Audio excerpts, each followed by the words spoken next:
Assalamualaikum sahabat ruang belajar, apa kabar semuanya? Semoga sehat selalu. Ketemu lagi dengan saya, Eko Prastyo. Selamat datang di channel Ruang Belajar. Selamat datang di Cerita Sahabat, satu kisah inspirasi dari orang-orang biasa yang tentunya dapat memberikan pelajaran yang sangat luar biasa. Apa sih yang akan kita lakukan setelah kita bekerja, setelah kita punya penghasilan? Apakah kita akan memilih untuk membeli rumah, membeli mobil, atau membangun aset? Pada kisah kali ini, kita akan belajar tentang bagaimana pentingnya memiliki visi finansial dalam menata dan mengelola uang.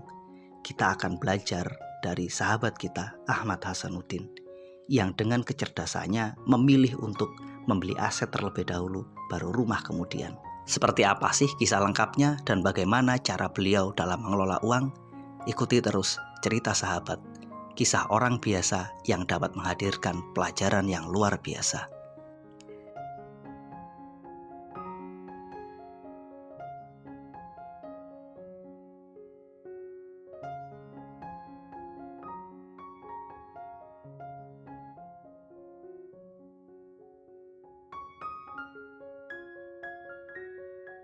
Ahmad Hasanuddin adalah seorang guru PNS yang bekerja dan mengajar di SMK Negeri Tempur Sari, Kabupaten Lumajang, Provinsi Jawa Timur.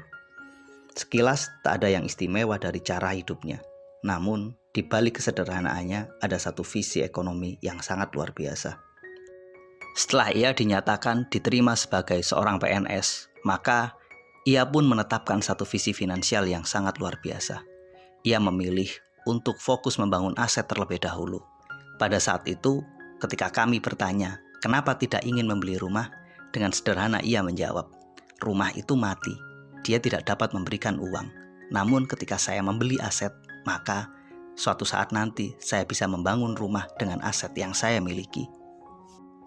Alhasil, ia memilih sebagai seorang kontraktor sejati, mengontrak rumah untuk tempat tinggalnya. Di saat yang lain, ia mulai fokus menyimpan sebagian uangnya untuk kemudian dibelikan aset berupa lahan pertanian. Sedikit demi sedikit, ia pun mulai mengumpulkan asetnya, membeli sebidang tanah yang kemudian ditanami tanaman pisang. Sampai dengan hari ini, ada sekitar hampir 6 hektar lahan pertanian yang mampu ia kelola. Itu pun ia dapatkan secara bertahap. Yang menarik, sampai dengan hari ini, walaupun ia telah memiliki aset berupa lahan pertanian seluas kurang lebih 6 hektar, ia tetap saja memilih sebagai kontraktor sejati, memilih menyewa rumah sebagai tempat tinggalnya. Lebih menarik lagi, ia juga memilih untuk tidak membeli sebuah mobil. Menurutnya, mobil itu beban, biayanya terlalu mahal jika dibandingkan dengan manfaat yang akan ia dapatkan.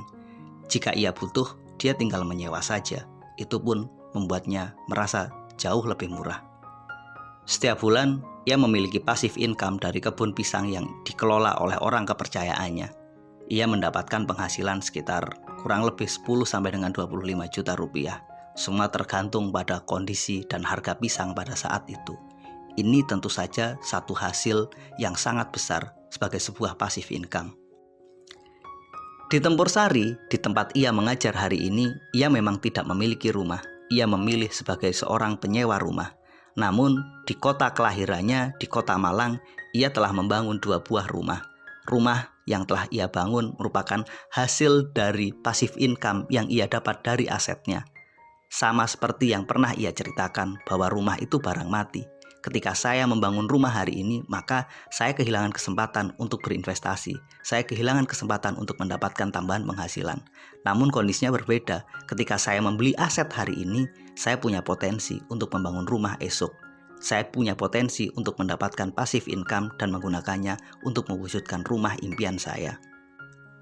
Menurut Ahmad Hasanuddin, satu-satunya kunci yang membuat ia mampu konsisten dalam melakukan investasi adalah menyingkirkan gengsi. Sebagai seorang PNS, ia sangat sering mendapatkan cemooh dari teman-temannya.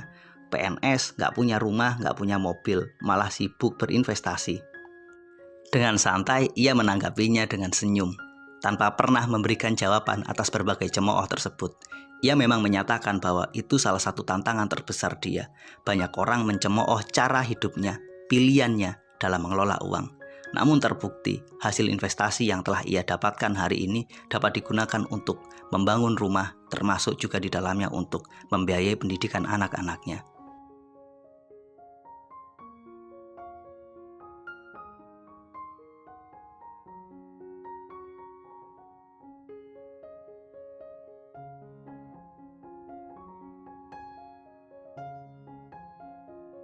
Dari sekelumit cerita sederhana itu, ada 3 pelajaran menarik yang dapat kita ambil.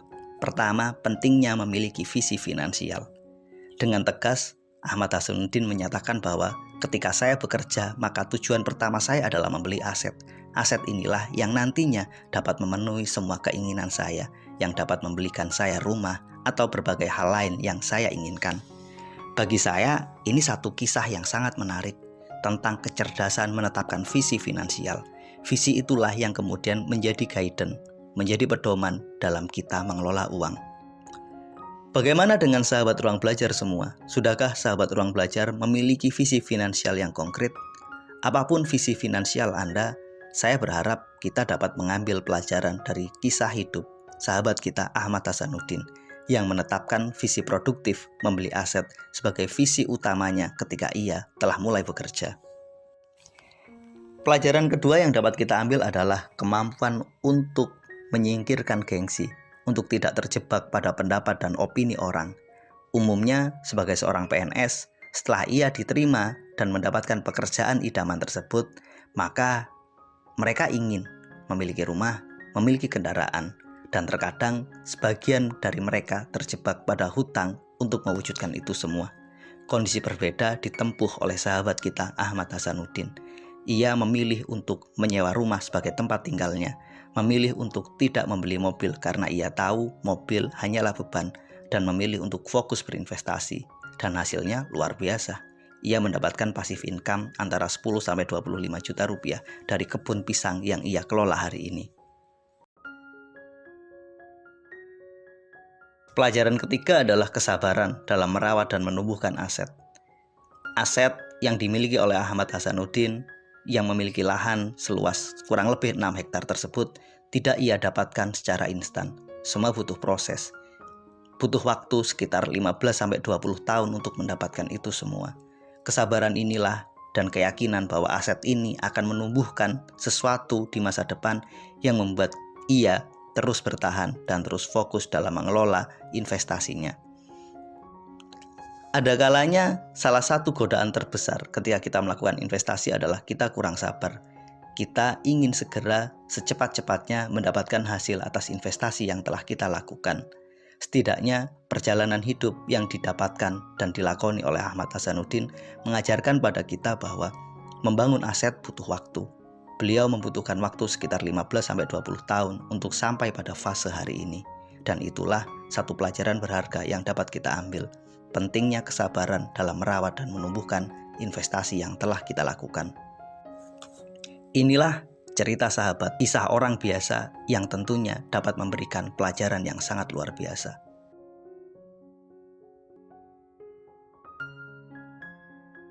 Mudah-mudahan perjalanan hidup dari sahabat kita Ahmad Hasanuddin dalam mengelola uangnya, dalam melakukan investasinya, dapat memberikan inspirasi untuk kita semua.